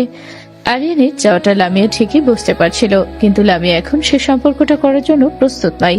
তার মন এখনো সেই সম্পর্ক করার জন্য প্রস্তুত নয়। তুমি যেটা চাও সেটা ভুল না, কিন্তু সব কিছুর একটা সময় থাকে আর একটা অনুভূতি থাকে। শুধু সম্পর্কের নাম থাকলেই সবকিছু হয়ে যায় না। যখন সময় হবে আমি তোমাকে তোমার চাহিদা মতো সবকিছুই তোমাকে দিব। আমি তো শুধু তোমারই, আমি তো অন্য কারোর হচ্ছি না। তাই এই বিষয়টা নিয়ে আর কথা বাড়িও না। তোমার মনের সঙ্গে আমার মনের কানেকশনটা পুরোপুরি হতে দাও। তুমি বোঝো না, বোঝার ভান ধরে আছো। আমি খুব ভালোভাবে বুঝতেছি। তুমি শুধু শুধু আমাকে কষ্ট দিচ্ছ। তাহলে তুমি কি বলতে চাও? আমি কি তোমার কাছে কিছুই না? তোমাকে এত ভালোবাসি, আমি এত আদর করি সব সময়, তারপরও তুমি আমাকে তোমার মনের সঙ্গে গেঁথে রাখতে পারতেছো না। কথাটা শুনে মনটা ভেঙে গেল আমার। এত কিছু করার পরও যদি আমি তোমার মন না পাই, তাহলে আর কিছু বলার নেই। তুমি অনেক কিছু, কিন্তু আমি এখনো নিজের মনটাকে পুরোপুরি প্রস্তুত করতে পারিনি। আমি চাই না কোনো কিছু জোর করে হোক। আমি চাই যখন সবকিছু হবে সেটা যেন ভালোবাসা থাকে, ভালোবাসা থেকে হয়, স্বস্তি থেকে হয়, চাপ থেকে না। আমি তোমাকে মন প্রাণ খুলে ভালোবাসা দিতে চাই। আমি চাই না তোমাকে যে ভালোবাসাটা দিব সেটা বাধ্য হয়ে কিংবা তোমাকে খুশি করতে, এমনটা করতে চাই না। আমি চাই আমিও তোমাকে মন থেকে ভালোবাসা দিতে। তুমি তখন বুঝে যাবে আসল ভালোবাসা কাকে বলে। আমি তো তোমাকে জোর করতে চাই না, আমি শুধু তোমার একটু কাছে আসতে চাই। আমি যদি চাই তুমি, তাহলে প্রথম দিনই তোমাকে জোর করে সবকিছু আদায় করে নিতাম, কিন্তু আমি সেটা চাইনি। আমি চেয়েছি তোমাকে ভালোবাসা দিয়ে তোমার মন জয় করে সবকিছু করতে। আমি কখনোই চাইনি তোমার থেকে জোর করে ভালোবাসা নিতে। কাছে তো আছোই, সবকিছু একদিনে পেতে হয় না। তুমি যদি সত্যি আমাকে ভালোবাসো তাহলে একটু সময় দাও। সবকিছুতে এত তাড়াহুড়া করতে নেই, বুঝতে পেরেছো? একটু সময় নাও, আমি একটু সময় নিই। সবকিছু সময় গেলে পরে সবকিছু ঠিক হয়ে যাবে। ওই কতদিন অপেক্ষা করতে হবে আমাকে, সেটা আমাকে একটু ভালোভাবে বলো, তাহলে তো মনটাকে একটু সান্ত্বনা দিতে পারি। মনটা সব সময় তোমার প্রেমে আকুল হয়ে থাকে, সব সময় তোমাকে কাছে পেতে চাই। আমি বুঝতে পারলেও আমার মনকে আমি কিভাবে বোঝাই বলো? যতদিন না আমি নিচে থেকে তোমার কাছে আসতে পারি। তবে এটা বলতে পারি, খুব শীঘ্রই তুমি যা চাও সেটা পেয়ে যাবে। আমি সময় দিতে পারতেছি না, কিন্তু এটা যে কোনো সময় হতে পারে। আজকে হতে পারে বা কালকেও, আবার এক সপ্তাহ পরেও। তুমি কি এখন আমার কথা বুঝতে পেরেছো? তোমাকে কিন্তু আমি সবকিছুই ভালোভাবে বুঝিয়ে বললাম। আরিয়ান কিছুক্ষণ চুপ করে লামিয়ার দিকে তাকিয়ে থাকলো। তার রাগ অভিমান ধীরে ধীরে নরম হয়ে আসছে। সে এখন বুঝতে পারছে যে লামিয়া খুব শীঘ্রই তার কাছে আসবে, তাকে ভালোবাসবে, কিন্তু লামিয়া এটা এখন প্রকাশ করতে যাচ্ছে না। আরিয়ানও বেশি কিছু বলল না, সবকিছু লামিয়ার উপরে ছেড়ে দিল। সে চাই লামিয়া থাকে মন থেকে ভালোবাসা কি আদর করুক। আচ্ছা, আমি অপেক্ষা করব, কিন্তু একটা কথা মনে রাখবা, আমি তোমাকে সত্যি অনেক ভালোবাসি আর সারা জীবনে বেসে যাব। তোমার সেই সময়টার অপেক্ষায় আমি রইলাম। তুমি যদি আগে আমাকে এত সুন্দর করে বুঝিয়ে বলতে, তাহলে আমি এত উতলা হয়ে উঠতাম না। নিজেকে শান্ত রাখার চেষ্টা করতাম, যেমনটা এখন করতেছি। আর সেই কারণেই তো আমি চাই সবকিছু সুন্দর হোক। তুমি যে বুঝতে পেরেছো এটাই আমার কাছে অনেক কিছু। তবে তোমাকে আমি হতাশ করব না, খুব শীঘ্রই তুমি সারপ্রাইজ পেয়ে যাবে। কিন্তু তুমি আমাকে ভালোবাসা থেকে বঞ্চিত করো না। তুমি আমাকে মন থেকে ভালোবেসে যাবে, তবেই আমি তো তোমার কাছে যাব। কথাগুলো বলার পর দুজনের মাঝে দূরত্বটা একটু হলেও কমে গেল। হয়তো আজ না, কিন্তু একদিন তাদের ভালোবাসা নিজের মতো করেই পূর্ণতা পাবে। আমি এত বলেই দিল যে সে কোনো সময় আরিয়ানকে কাছে টেনে নেবে, কিন্তু এটা কখন সেটা খুলে বলেনি। কিন্তু সে বলেছে এটা আজকে হতে পারে, কালকেও হতে পারে, 7 দিন পরেও হতে পারে। এটার কোনো সময়সীমা আছে বেঁধে দেয় না। তার ভালোবাসা যে কোনো সময় প্রকাশ পেতে পারে। হারিয়ে আনন্দ নিজের মনটাকে বুঝিয়ে মুচকি হেসে বিছানায় শুয়ে পড়ল। অন্যদিকে লামিয়া গোসল করতে ওয়াশরুমে চলে গেল। আরিয়ান বিছানার ওপর শুয়ে আছে। গোসল শেষ করে বাহিরে বের হয়ে দেখে আরিয়ান হাফ প্যান্ট পরে খালি গায়ে বসে আছে। লামিয়া নিয়ে জিজ্ঞেস করে, কি ব্যাপার আরিয়ান, তুমি এভাবে খালি গায়ে বসে আছো কেন? আমি সে কখন থেকে বসে আছি, গোসল করতে যাব, আপনি বের হচ্ছিলেন না, তাই বসে বসে আপনার জন্য ওয়েট করতেছি। ও আচ্ছা, তো আমাকে একটু ডাকবে না, আমি তাড়াতাড়ি করে বের হতাম। আমি ভাবলাম তুমি শুয়ে আছো, সেই জন্য আমি ধীরে ধীরে গোসল করলাম। না, কোনো সমস্যা নাই, আমি একটু অপেক্ষা করেছি তো কি হয়েছে, এটা কোনো বিষয় হলো নাকি? আচ্ছা ঠিক আছে, তাহলে তুমি গোসল করে নাও, আমি তোমার জন্য খাবার নিয়ে আসতেছি। লামিয়ার কথা শুনে আরিয়ান হালকা হাসলো। তারপর তোয়ালে নিয়ে বাথরুমের দিকে চলে গেল। রুমে একা হয়ে লামিয়া কিছুক্ষণ দাঁড়িয়ে রইল। তার মনে আজ অদ্ভুত একটা শান্তি কাজ করছে। আগের মতো অস্বস্তি নেই, বরং একটা আপন অনুভূতি ধীরে ধীরে জায়গা করে নিচ্ছে। লামিয়া রান্নাঘরে গিয়ে খাবার গরম করতে লাগলো। আরিয়ানের জন্য প্লেটে সুন্দর করে ভাত, ডাল আর তরকারি সাজিয়ে নিল। আরিয়ান বের হয়ে খাওয়া দাওয়া শেষ করে রেডি হয়ে লামিয়াকে নিয়ে ঘুরতে বের হলো। জানো, এইভাবে কখনোই আমি কোনো ছেলের সঙ্গে রিক্সা করিনি। আমার অনেক ভালো লাগতেছে, যেটা তোমাকে বলে বোঝাতে পারবো না। বলো কি, তোমার এই ভালো লাগার বিষয়টা তো আমাকে আগে কখনো বলনি, তাহলে তো আমি তোমাকে প্রতিদিনই রিক্সা করে নিয়ে ঘুরতাম। আগের বিষয় বাদ দাও, এখন তো বলতেছি নাকি, এখন থেকে আমাকে ছুটির দিনে রিক্সা করে নিয়ে ঘুরতে হবে। কিন্তু আমার রিক্সায় ঘুরতে অনেক ভালো লাগে। আজকে আমাকে কোথায় নিয়ে যাবে বলো? আমার একটা পছন্দের জায়গা আছে, কিন্তু তুমি কি সেই জায়গাটা পছন্দ করবে? একটাবার বলেই দেখো। এখানে নদীর পাড়ে অনেক সুন্দর সুন্দর জায়গা আছে, তার মধ্যে সেরা একটা জায়গা হচ্ছে বটতলা। সেখানে অনেক দোকান বসে, সবাই সেখানে ঘুরতে যায়। চলো, তোমাকেও নিয়ে যাই, বসে বসে আড্ডা দেওয়া যাবে। আচ্ছা ঠিক আছে, তাহলে আজকে ওখানে যাব, তোমার সঙ্গে বসে বাদাম খাবো, কথা বলবো। আচ্ছা ঠিক আছে, তাহলে তোমাকে ওখানে নিয়ে যাচ্ছি, চলো। রিক্সাটা ধীরে ধীরে এগিয়ে চলেছে পাকা কাঁচা রাস্তা দিয়ে। হালকা বাতাস লামিয়া চুলগুলো উড়িয়ে দিচ্ছে, আর সে মাঝে মাঝে চুপচাপ চারপাশ দেখছে।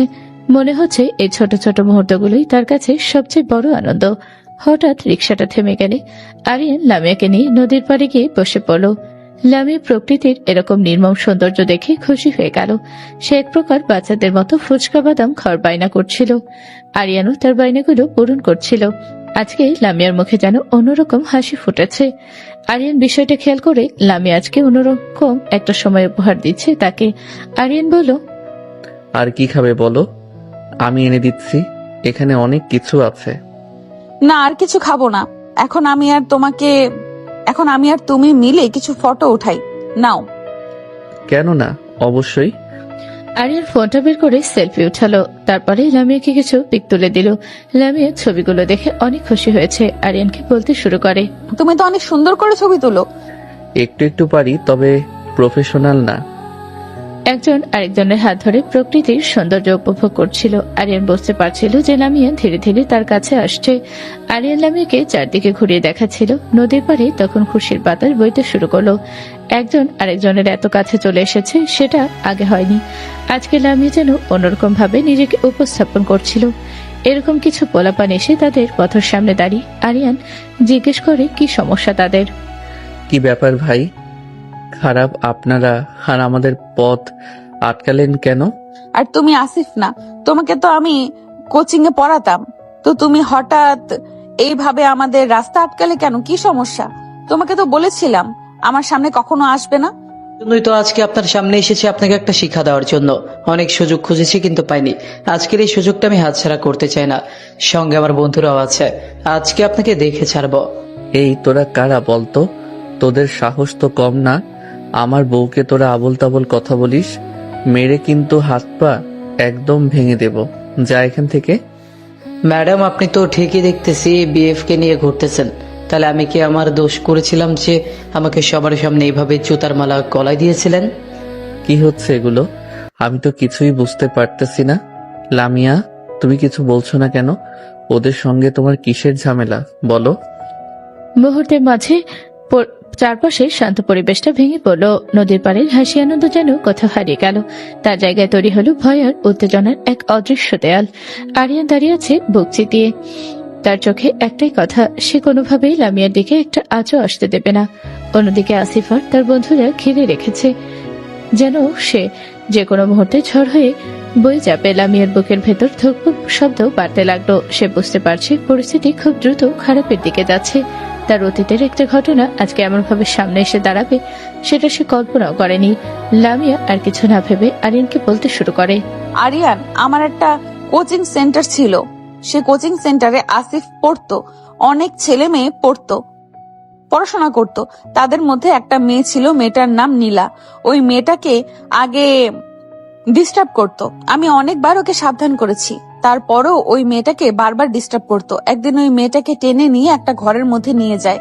চিৎকার করলে আমরা সবাই মিলে গিয়ে মেয়েটাকে বাঁচাই, আর আসিফকে সবাই মিলে জুতোর মালা গলায় দিয়ে মারতে মারতে কোচিং সেন্টার থেকে বের করে দিয়ে ফ্রিদের রাগ হয়তো পুষিয়ে রেখেছে। আমি তো আপনার থেকে প্রতিশোধ নিয়ে ছাড়ব। সেদিন আমি অনেক অপমানিত হয়েছি।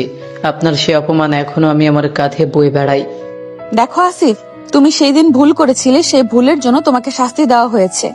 আমি তো অন্যায় কিছু করিনি, কিন্তু তুমি আজকে যেটা করতেছো এটা কিন্তু অনেক বড় অন্যায় হচ্ছে। আর তুমি যাকে বিএফ বলতেছো, এটা আমার বিএফ নয়, আমার হাজবেন্ড হয়। সম্মান দিয়ে কথা বলো। তোরা ওর হাজবেন্ডকে সরাতো এখান থেকে। অনেকক্ষণ ধরে তোদের লেকচার শুনতেছি, আমার মাথা কিন্তু গরম হচ্ছে। আমার মেজাজ খারাপ হওয়ার আগে তোরা এখান থেকে চলে যা, না হলে কিন্তু তোদের একটার অবস্থাও ঠিক থাকবে না। আরে তোরা শুনতেছিস কিছু? এই পুচকেরা তো আমাদেরকে হুমকি দিচ্ছে। তোরা কি কেউ ভয় পেয়েছিস? ভয় পাইলে পালিয়ে যা। তোদের এখনো বলতেছি এখান থেকে সর। তুই যে ঘৃণা কাজ করেছিলি তার জন্য তোকে শাস্তি দিয়েছি, অন্যায় তো কিছু করেনি। আর তুই এখন এসে তোর ম্যাডামকে বাজে কথা বলতেছিস। তোদের পরিবার কি শিক্ষা দেয়নি তোদের?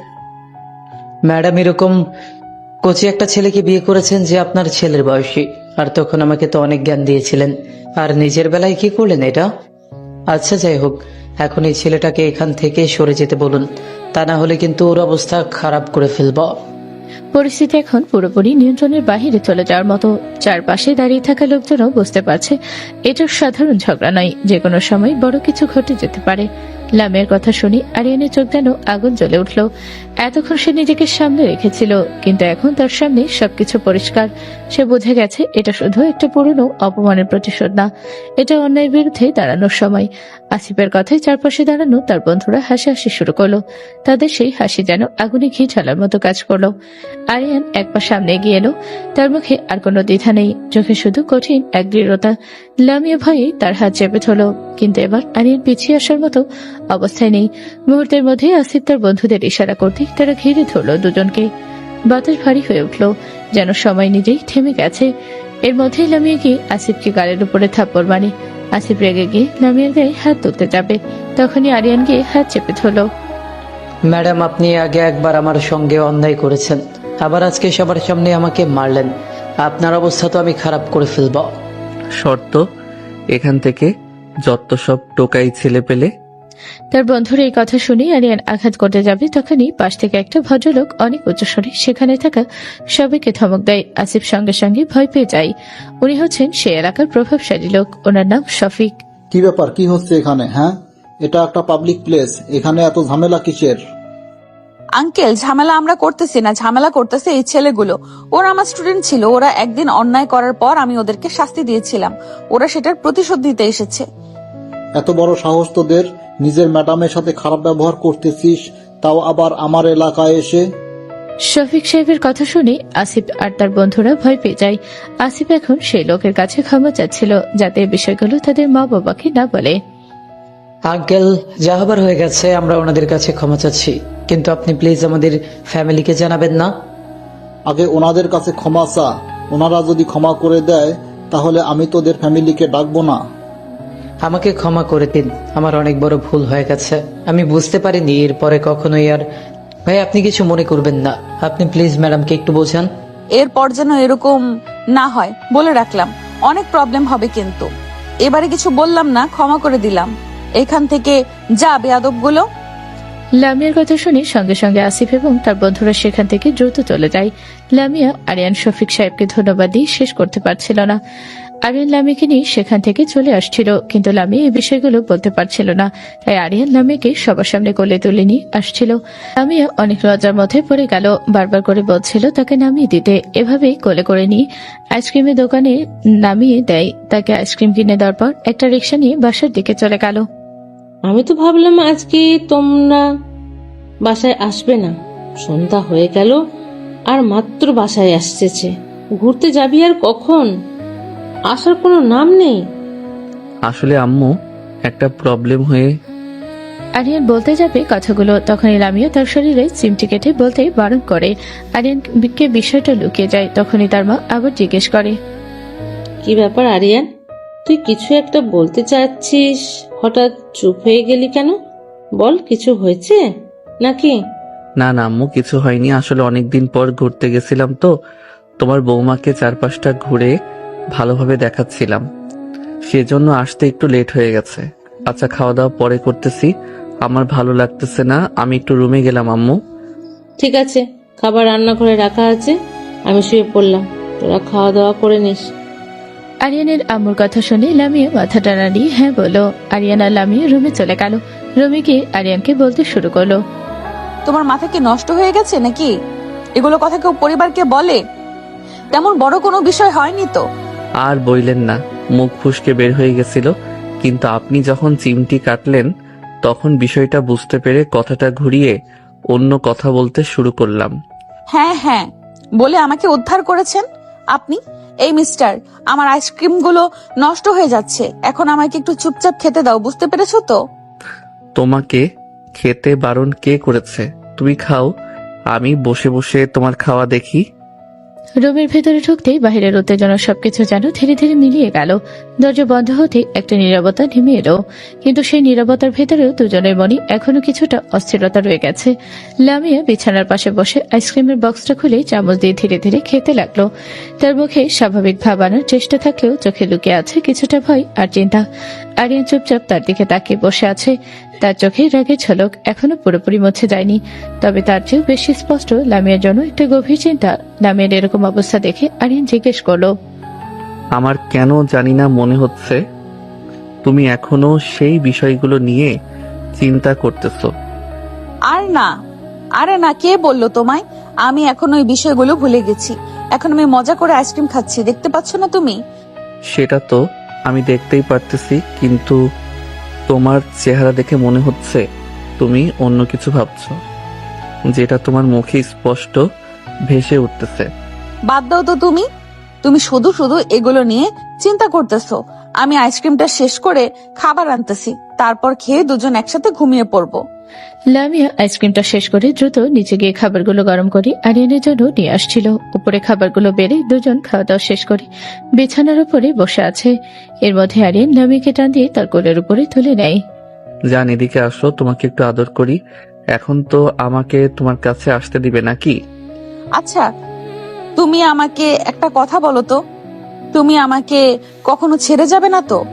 আমার অনেক ভয় হয় কথাগুলো মাথায় আসলে।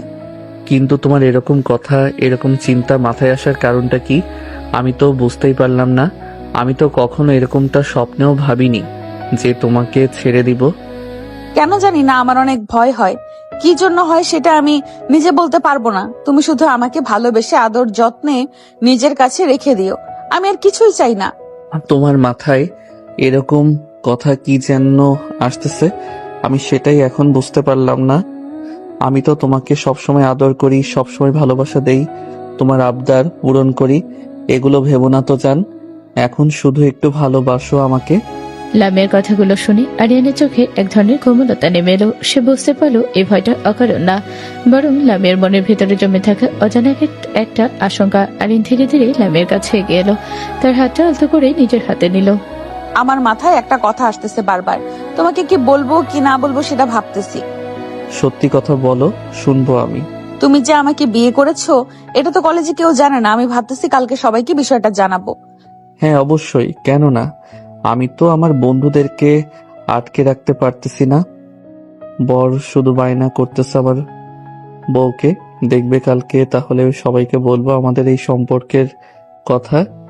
এ কথা বলে আরিয়ান লামিয়াকে বিছানায় শুয়ে দিয়ে আদর করতে শুরু করলো। লামিয়াও নিজেকে সামলাতে পারলো না, আরিয়ানকে জড়িয়ে ধরে কিস করতে শুরু করলো। একজন আরেকজনকে ওজর করে ভালোবাসতে শুরু করলো। আরিয়ান হাতটা লামিয়ার বুকের উপরে রাখলে লামিয়ার পুরো শরীর শিউরে ওঠে। ভালোবাসার মহাসমুদ্রে দুজনে তলে যেতে শুরু করলো। একজন আরেকজনকে ওজর করে ভালোবাসছিল। আরিয়ান লামিয়ার শাড়িটা ধীরে ধীরে উপরের দিকে তুলে ভালোবাসতে শুরু করে। এভাবে তারা একে অপরের কাছে আসছিল, একে অপরকে অনেক ভালোবাসছিল। এরকম ভাবে অনেকক্ষণ তাদের ভালোবাসা চলতে থাকে। কিছুক্ষণ পর তাদের ভালোবাসার সেই মুহূর্তটা শেষ হইলে লামিয়া বলে, কতক্ষণ লাগে তোমার? তুমি কি বুঝতে পারো না নাকি যে আমি হারিয়ে গেছি? আসলে জীবনে এই প্রথমবারের মতো এরকম একটা শান্তির সময় কাটালাম। এর আগে কখনোই এই সময়টা উপভোগ করতে পারিনি, সেজন্য নিজেকে ঠিক রাখতে পারিনি। ও আচ্ছা, এই ব্যাপার। আমার তো জান বেরিয়ে যাচ্ছিল, দেখতেছো না ঘেমে একাকার হয়ে গেছি। আচ্ছা যাই হোক, অনেক রাত তো হয়ে গেল, এখন ঘুমিয়ে পড়ো। কালকে আবার কলেজে যেতে হবে। কলেজে গিয়ে আমাদের বিয়ের সম্পর্কে কিভাবে যে সবাইকে বলবো সেটাই তো বুঝতে পারতেছি না। সবাই কি ভাববে আমাদের? এখানে ভাবার কি আছে? আমরা একজনকে পছন্দ করি, এখন পারিবারিকভাবে বিয়ে হয়েছে। এখানে কে কি বলল সেটা আমাদের কাছে ম্যাটার করে না। রাতটা ধীরে ধীরে নীরবতায় ঠেকে গেল। চারপাশে শুধু হালকা বাতাসের শব্দ আর দুজন মানুষের শান্ত শ্বাস প্রশ্বাস। লামিয়া আর আরিয়ান পাশাপাশি শুয়ে আছে, কিন্তু তাদের মনে চলছে হাজারো চিন্তার ভিড়। লামিয়া চোখ বন্ধ করে থাকলেও ঘুম আসছিল না। তার মাথায় ঘুরপাক খাচ্ছিল একটা প্রশ্ন, আগামীকাল কলেজে গেলে সবাই কি বলবে, কিভাবে নেবে তাদের এই হঠাৎ বিয়ের খবর। আরিয়ান লামিয়াকে বুকে টেনে নিয়ে ঘুম পাড়িয়ে দিচ্ছিল। লামিয়া কিছুক্ষণ পর ঘুমিয়ে যায়। সকালে ঘুম ভাঙতেই লামিয়া তাকে দেখে আরিয়ান গোসল করে বের হচ্ছে। কি ব্যাপার, আমাকে ডেকে দিলে না কেন? আর এত দ্রুত গোসল করে কোথায় বের হচ্ছে তুমি বলো তো? আরে আজকে কলেজে যেতে হবে। আজকে কলেজের দিনটা অন্যরকম হতে চলেছে। আজকে সবাই জানবে আমাদের সম্পর্কের কথা, আমরা যে হাজবেন্ড ওয়াইফ। এটা সবাই শোনার পরে কেমন রিয়াকশন করবে সেটা দেখার জন্য আমি অনেক এক্সাইটেড হয়ে আছি। তুই কি এমন মানুষ? আমার লজ্জায় কলেজে যেতে মন চাচ্ছে না, আর তুমি এত খুশি বিয়ের খবর সবাইকে জানানোর জন্য। তুমি আসলেই পারো। আরে এত প্যারা নিয়েন না তো, দ্রুত গোসল দিয়ে রেডি হন, একসাথে খাওয়া দাওয়া করে বের হব আজকে।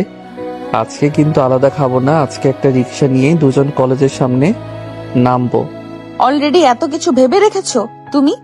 তুমি কখন কিভাবে কখন কি করো আমি কিছুই বুঝতে পারি না। যাই হোক, তুমি অপেক্ষা করো, আমি গোসল করে রেডি হয়ে আসতেছি।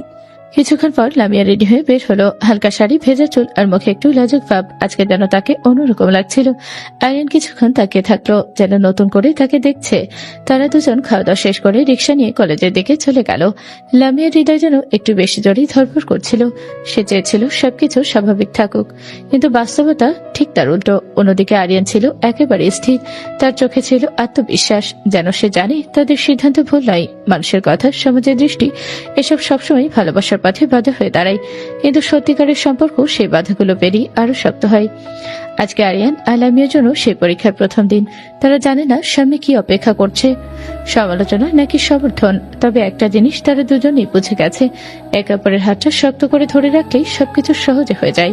এর মধ্যে আরিয়ান এর বন্ধুরা এসে তাকে লামিয়া লজ্জা পেয়ে অফিস রুমের দিকে চলে যায়। তার বন্ধুরা জিজ্ঞেস করতে শুরু করে, কি ব্যাপার বন্ধু, আজকে তুই এরকম ম্যাডামের সঙ্গে রিক্সায় আসলে বুঝতে পারলাম না।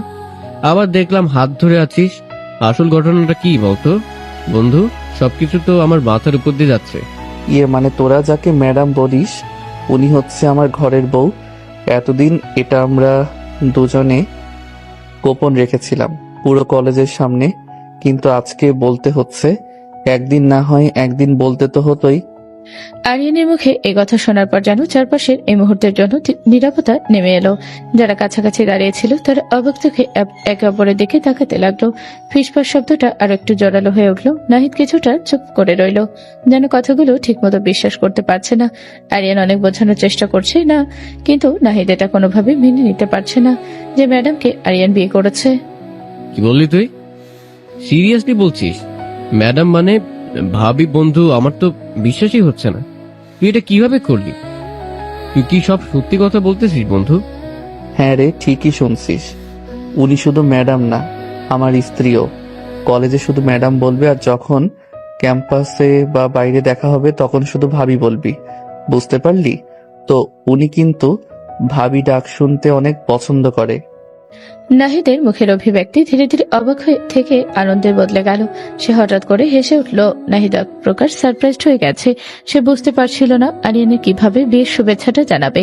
এটা ভাবতে ভাবতে বলে ওঠে, আরে দোস্ত, তুই তো পুরো সিনেমা করে ফেলছিস।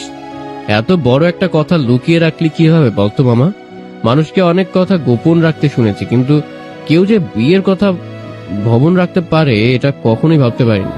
কিন্তু সব থেকে অবাক করা বিষয় হচ্ছে তুই ম্যাডামকে কিভাবে বিয়ে করলি। আমার তো এটা ভেবে অবাক লাগতেছে। যাই হোক মামা, অভিনন্দন। এইটা কি ঠিক হলো? স্টুডেন্ট আর ম্যাডামের বিয়ে অবিশ্বাস্য একটা বিষয়। এরকম তো মুভিতে দেখছি, কিন্তু বাস্তবে এই প্রথম দেখলাম স্টুডেন্ট আর ম্যাডামের বিয়ে। কখনো বিশ্বাস করতে পারছি না যে ম্যাডাম আর স্টুডেন্টের বিয়ে হয়েছে। কলেজ অথরিটি জানে নাকি এসব? তারা যদি জানতে পারে এতখানি তো ঝামেলা শুরু হয়ে যাওয়ার কথা, কারণ এখানে তো কলেজ বদনাম হওয়ার কারণ আছে। ওনারা যদি জানতে পারে তাহলে হয়তো একটা ঝামেলা হতে পারে। পরিস্থিতি আবার একটু জটিল হয়ে উঠতে শুরু করলো। কিছু মানুষ সমর্থন দিচ্ছে, আবার কেউ প্রশ্ন তুলছে। কিন্তু আরিয়ান প্রচন্ড আত্মবিশ্বাস। শুধু লামিয়া একটু ভয়ে আছে। সে বুঝতে পারছিল না সবাই এটা কিভাবে নিবে। একদম ভালো বলছে তো অন্য দল বিষয়টা অন্যভাবে দেখছে। এটা দেখে লামিয়ার ভয়টা যেন বেড়েই চলছিল। আরিয়ান তার বন্ধুদের সঙ্গে কথা শেষ করে লামিয়ার কাছে গেল। আমি বলেছিলাম না সবাই ভালোভাবে নেবে না। এখন এই বিষয়গুলো প্রিন্সিপাল স্যারকে কিভাবে নেবেন সেটাই বুঝতে পারতেছি না। তবে যাই হয়ে যাক, তাতে এখন আর আমার কোনো কিছুই যায় আসে না। আমি তো আর কোনো অপরাধ করিনি যে এত ভয় পাবো। তুমি শুধু আমার পাশে থেকো। ভয় পেও না, আমি আছি। তুমি এত চিন্তা করতেছো কেন বলো তো? আমার বন্ধু বান্ধব সবাই এই বিষয়টা পছন্দ করেছে। তাদের কাছে এটা অন্যরকম একটা অভিজ্ঞতা। ভালোবাসা যখন প্রকাশ্যে আসে তখন তার সাথে আসে হাজারো প্রশ্ন, কিন্তু সেই প্রশ্নের উত্তর দেওয়ার সাহসই ঠিক করে দেয় সম্পর্কটা কতটা শক্ত। ঠিক তখনই কলেজের ভেতর থেকে একজন শিক্ষক তাদের দিকে এগিয়ে আসতে লাগলেন। এসে আরিয়ানকে জিজ্ঞেস করলো, আরিয়ান, এগুলা কি শুনতেছি? এটা কোন কথা বলো? তুমি নাকি লামিয়াকে বিয়ে করেছো, এটা কি সত্যি? জি স্যার, এটা একদম সত্যি কথা। আচ্ছা, লামিয়া আরিয়ান তো ছোট মানুষ, বুঝতে পারে নাই, কিন্তু তুমি এত শিক্ষিত মেয়ে হয়ে এরকম একটা কাজ কিভাবে করলে? সমাজ কি এটা ভালোভাবে দেখবে বলো? তুমি বিয়ে করবে তোমার সমবয়সী কাউকে করতে, কিন্তু আরিয়ানকে কেন বিয়ে করলে তুমি? স্যার, এটা শুনে আমার সিদ্ধান্ত ছিল না, এটা পারিবারিক সিদ্ধান্ত ছিল। বারে বারে সিদ্ধান্তের উপর আমি সিদ্ধান্ত নেই, কিন্তু প্রথম এই বিয়েটা আমিও মানতে পারিনি। কিন্তু ধীরে ধীরে আরিয়ানের ভালোবাসায় আমাকে ওর প্রতি মুগ্ধ করতে বাধ্য করেছে। কি বলতেছে এগুলা? তোমার পরিবার এই কাজ কিভাবে করলো? আমার তো মাথায় কাজ করতেছে না। স্যার, তারা এটা কি জন্য সিদ্ধান্ত নিয়েছে বা কেন তারা আমাকে জুনিয়র একটা ছেলের সঙ্গে বিয়ে দিয়েছে এটা আমি বলতে পারবো না। তবে আমি এখন খুব সুখে আছি। আরিয়ানের মতো ছেলে জীবন সঙ্গী হিসেবে পাওয়া ভাগ্যের ব্যাপার। চারপাশের পরিবেশটা ধীরে ধীরে আরো ভারী হয়ে উঠল। শিক্ষকের প্রশ্নগুলো যেন শুধু লামিয়ার দিকে নয়, পুরো পরিস্থিতির দিকে আঙুল তুলছিল।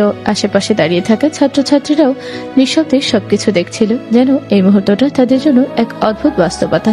লামিয়ার কণ্ঠে কোনো দ্বিধা ছিল না, বরং ছিল এক ধরনের দৃঢ়তা।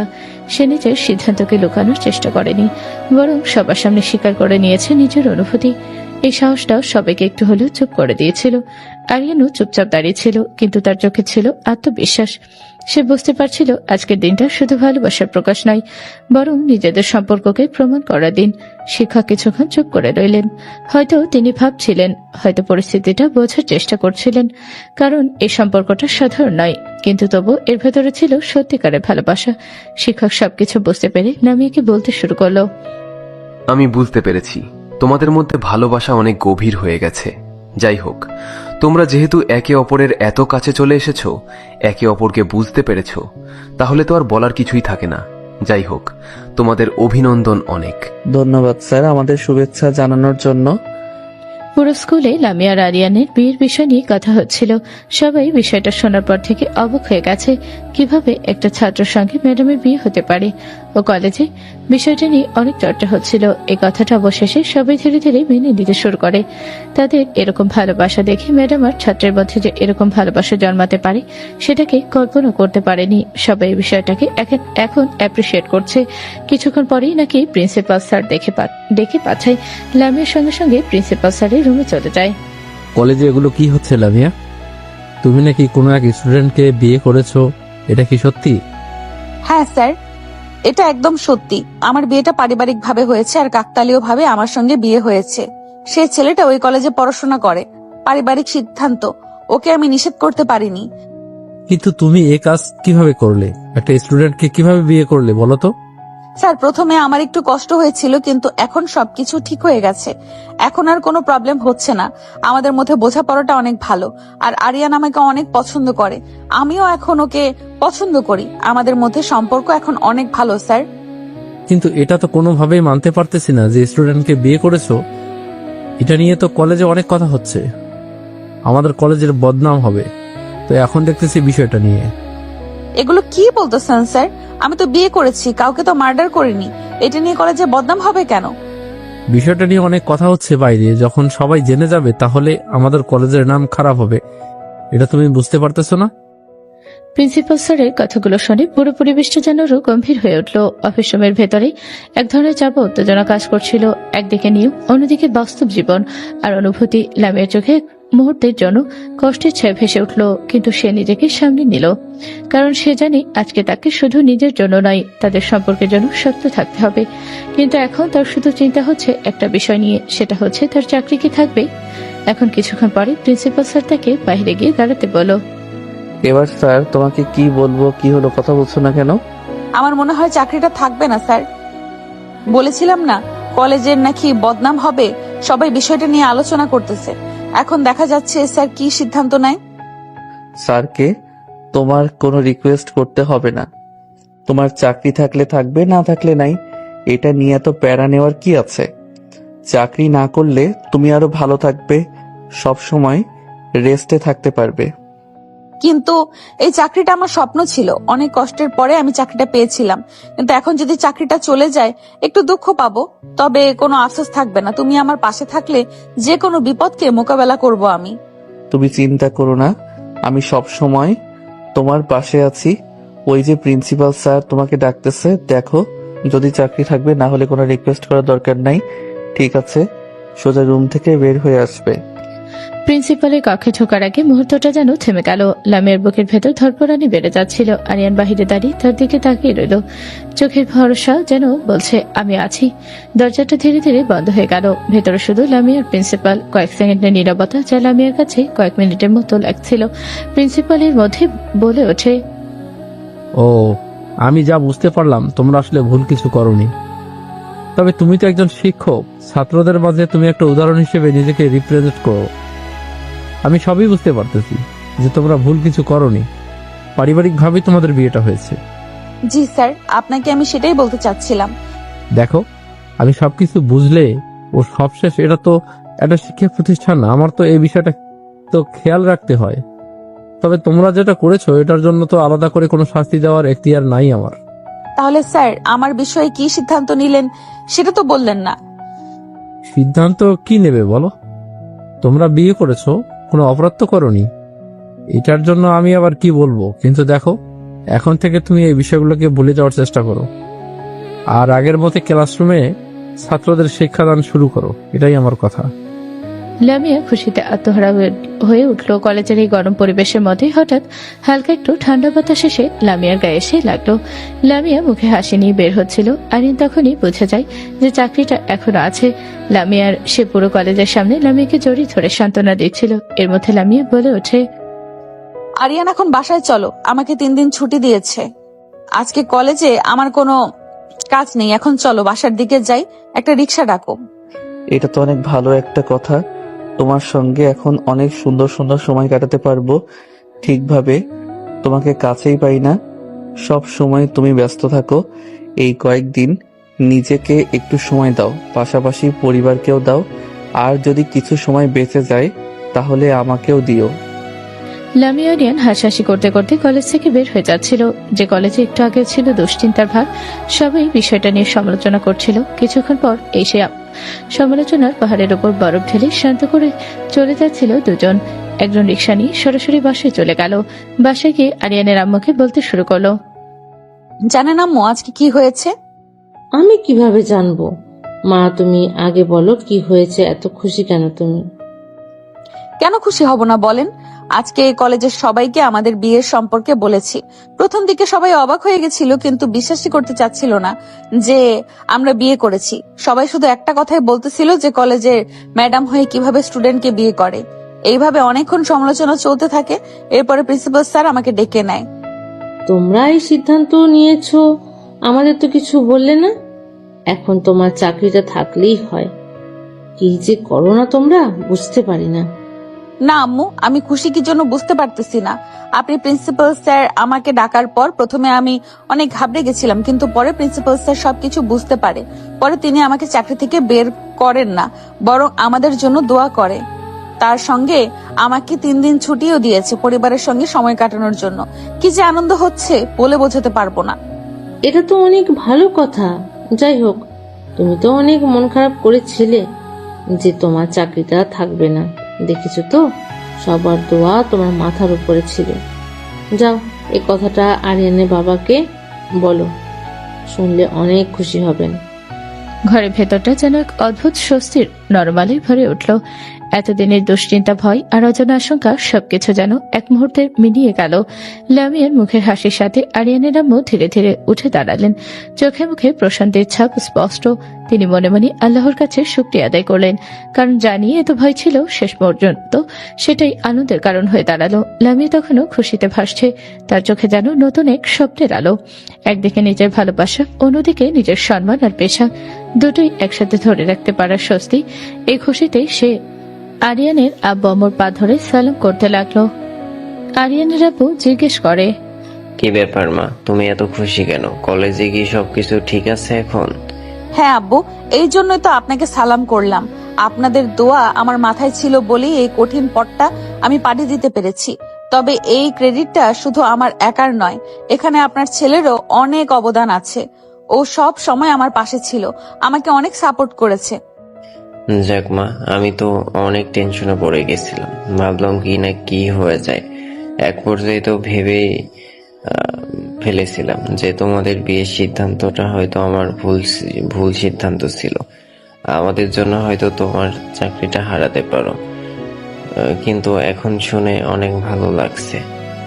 আব্বু জানো, কলেজের সবাই যখন জানতে পারলো যে আমরা বিয়ে করেছি, সবাই অনেক অবাক হয়েছিল।